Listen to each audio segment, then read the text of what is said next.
Helena, Hi, Artin. such a pleasure to see you again.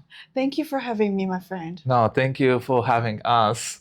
For our viewers who don't know, you're organizing today event here at Plug and Play. Actually, maybe we can start from it, right? Huh? We can talk about it as well. Of course. Yeah, about this event, right? Yes, absolutely. Yeah. Yeah. And you're a master of organizing events, Thank you. high quality events. But before we actually go to the events, how about we speak about your journey, about your background, where you're from, Okay. how you ended up here Yeah. at Plug and Play. So I would say, hey, friends in the audience of the Song app channel. Thank you very much for having me. I'm Helena. Yes. Thank you for giving me this opportunity. And let me introduce myself a little bit. So I was born and raised in China, came to United States, to pursue my advanced degree. I did not continue my PhD path, as I mentioned, right? Because back then I thought, the study focus, which is ultra large distributed system performance evaluation, optimization, wasn't really kind of like, having a really good real world application. Till a couple years later, something came out called blockchain. Yeah, so I started my career as a technical product manager and then business development manager later in the fintech, payment, commerce platforms. And then later, I developed my passion of building community, growing community. So here are we. Yeah, that's a little bit about my journey. So you're obviously a community person. Yes. And your current startup, can you tell us a little bit about that, like a Sense Space? Why? Yeah. First of all, why Sense Space? Well, it's just because that, we're actually building this kind of a agent-to-agent discovery technology. We want it in the space that all the agents can share the sense, share the context, just like a one mindset. So then that everybody comes walk into the space, and all the agent knows how to serve you best. So it's kind of like a space with a sense can share with all the agents and serving towards the best to users. So what is the like a concrete use case?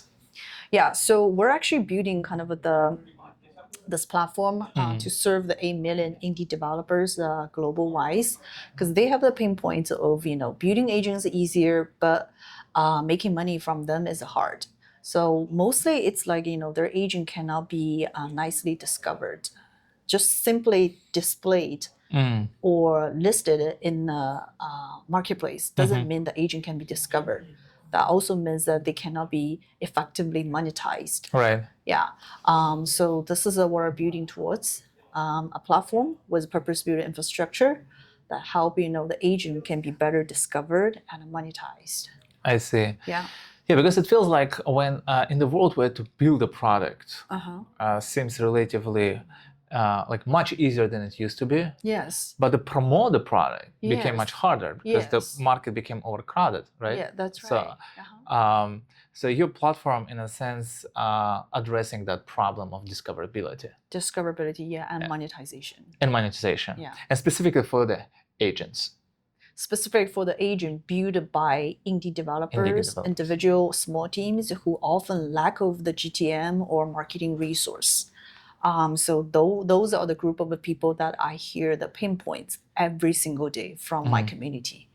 So I feel like their pain, and I know that there's many people building on that side, because right now in the Silicon Valley, whether it's from the money investment side or the building energy, most are focused on the B2B enterprise, some on the consumer side, but almost like very little, if not entirely zero, focus on the C2C agentic market. But that's where we are. That's where we want to lead.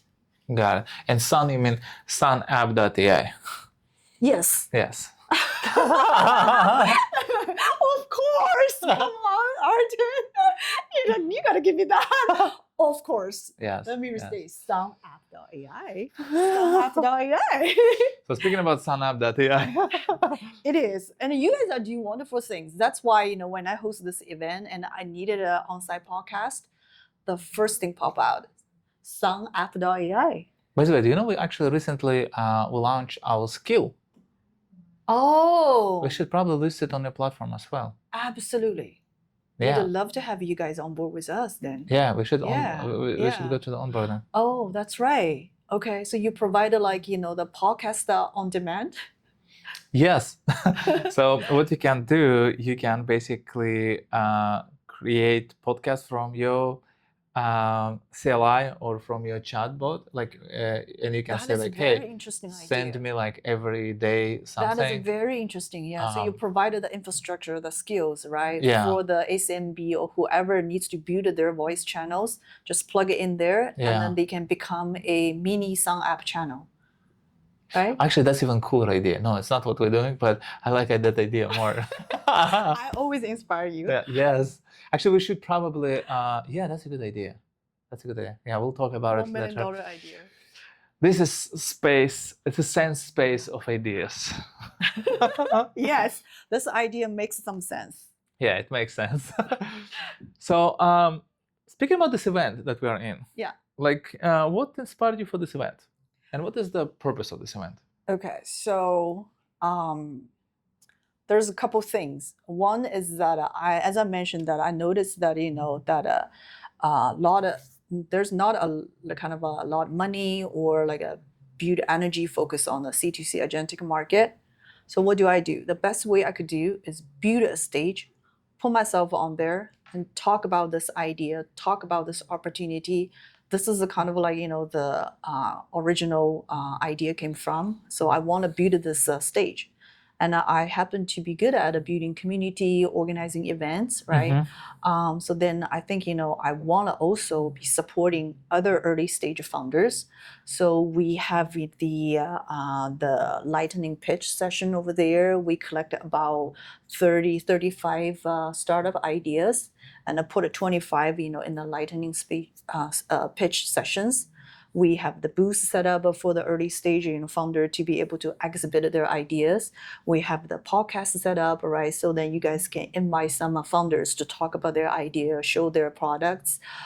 So then it becomes bigger and bigger. So that's where the ecosystem or community thinking plays the role. Right. Yeah, and which I believe is very important to have this kind of a mindset when you build AI products down the road. It's just because in the AI time, I believe the true human-to-human touch or the community bonding is going to be even more valuable. Absolutely. Than ever. Yeah. Absolutely. And it feels like everything that can be automated with AI will essentially be devalued in terms of like, it will become like so commoditized, it will be like super accessible, and the price and value of it will go down. As a result, right? Because scarcity creates the value. Yeah. But the human connection, it's always like limited. Yes, that's right. So it feels like energy is limited, right? Your focus is limited. So that's why we want to kind of like step up and then build this kind of like the real human to human touch-based community, and then kind of curates the value and serve the community better. I'm a big believer in communities because end user of everything is the humans. And human-to-human connection is, and especially you are good at this, right? So I feel like, and how often you organize these events? So this is my very first large event in Silicon Valley, but in the past 5 years, I was working for a large blockchain protocol. I was working as their kind of general manager, scaling this blockchain protocol from ground up. And over 5 years, we grow to 5 million accounts and over 500 ecosystem projects on that.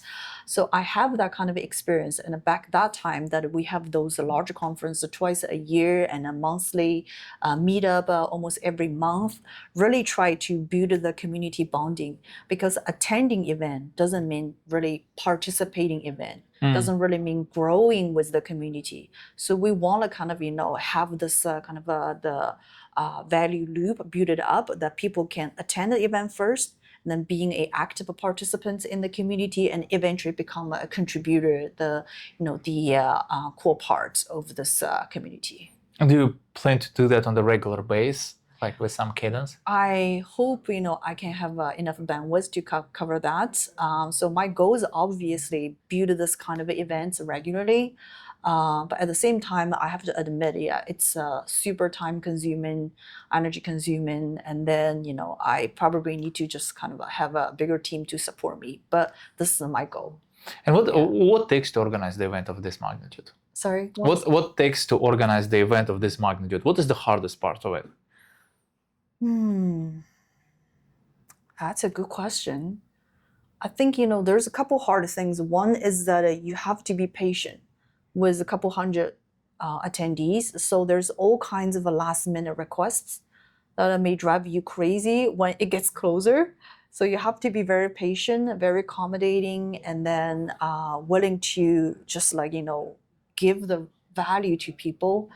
And then second thing is also trusting people. We have a group of amazing volunteers that I never met them before, never worked with them, but I just kind of But you trust them. Put some weight and responsibility on them. Yes. And then amazingly, they're playing wonderful roles. Like at the check-in desk, you see this wonderful couple. Mm-hmm. They're all Indian couple. They're willing to volunteer. And then they came here, 8 o'clock, showed up before the door opens, and then covering this check-in stations. Those kind of things that I see a lot in the community. You build this community, you give value to people, and you will find people are willing to give back. And what drives volunteers? Like what drives? Yeah. Why they do that? That's a good question. We should invite some of them to talk with you.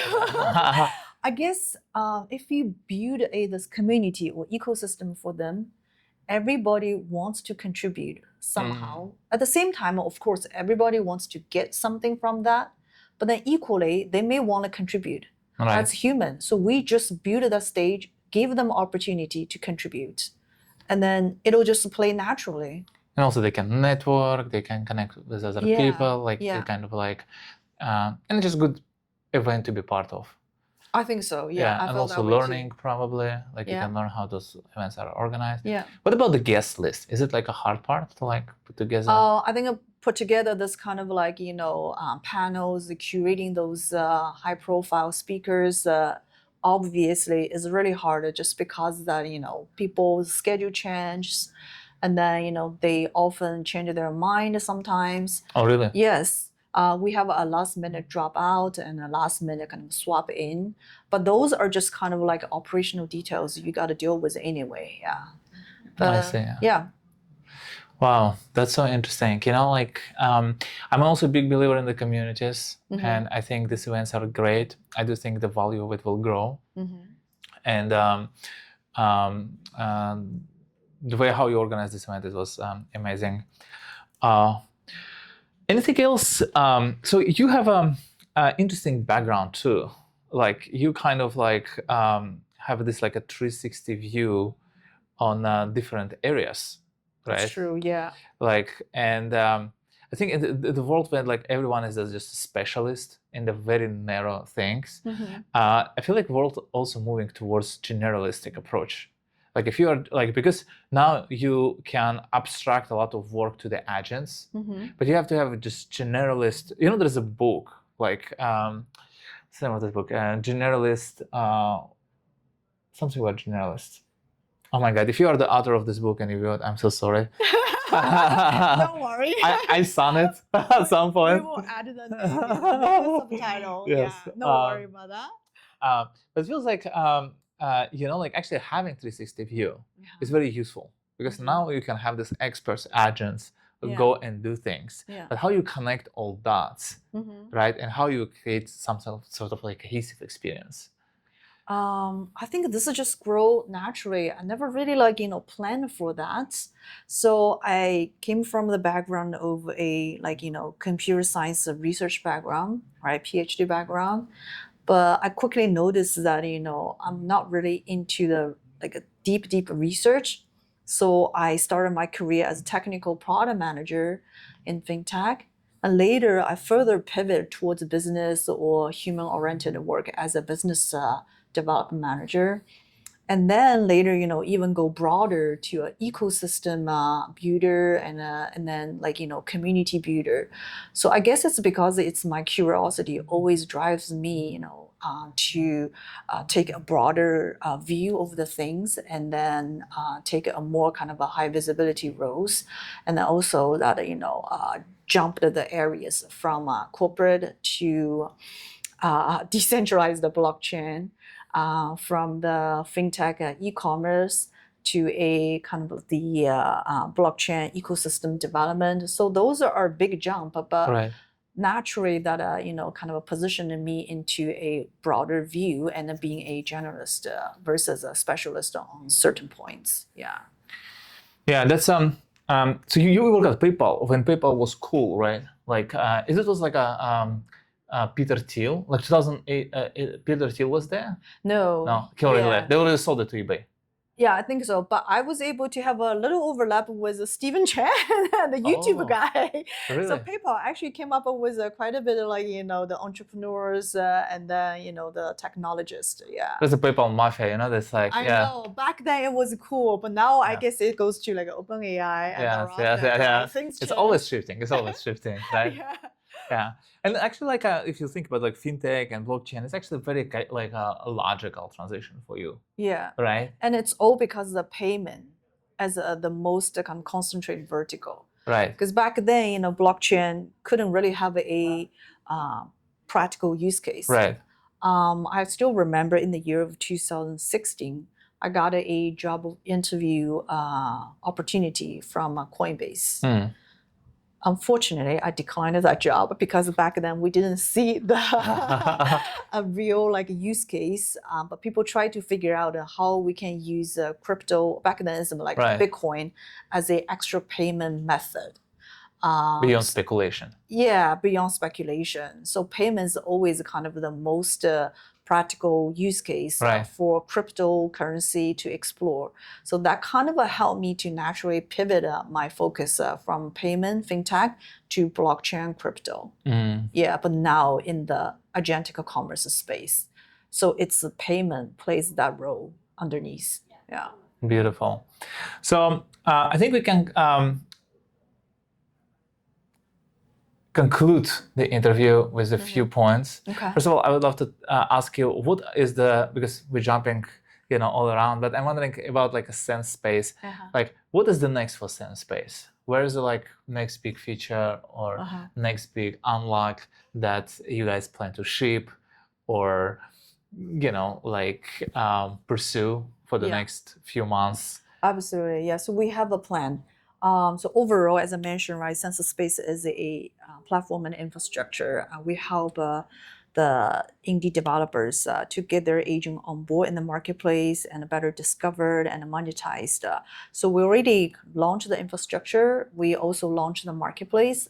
Now we just need to start sourcing more interesting vertical concentrate use case. And our internal study shows some interesting observation that agent influence a lot better than human on certain verticals. And they're normally like, the task-driven, heavy research type of use case. For example, like a DIY project, like, the motorcycle modification, and then the home upgrade, interior design, customer jewelry. Those use cases often requires you to go through multiple tabs, follow multiple channels, do a lot of research before you can even get started. But now AI can quickly anchor you by mapping the knowledge, provide the idea, even provide a very realistic build plan within your budget and with the shoppable items. And those are the things that we try to empower the agents. So with that kind of understanding, now we know what type of vertical we should want to go. We want to explore more verticals in this case that a human spend as a hobby or lifestyle, which is differentiated from the OpenAI or like a cloud and more focused on their agent. I mean, more focused on the productivities at this moment, right? And then also we want to build a kind of we want to be offer the long run task agents that requires a deeper infrastructure. For example, that you need to provide a customized or personalized execution environment, computation, storage, and memories for this user being able to best served by those agents. And then also that help to serve or host the long run tasks. So those are kind of a product-wise some milestone features we're planning and help to hopefully will roll out in next few months. Yeah. Beautiful. And final words for our viewers, founders, students, busy professionals, anything you want to say to the world? Wow, that is the hard part. I didn't prepare a final words, but I would say try Sense of Space. Give it a try. Shameless plug. Shameless plug, yes. As a founder, you must be shameless when it comes to promote your own projects or products. Oh, this is the good for the, for the short or for the real. Like as a That's founder, you right. should be shameless, Yes. and then we'll start it. I don't feel bad about it. Yeah, I'm Yeah. proud of it. Yeah, you gotta be. You have to push your stuff. Well, it's such a pleasure me, as right? always. Yes. Yeah.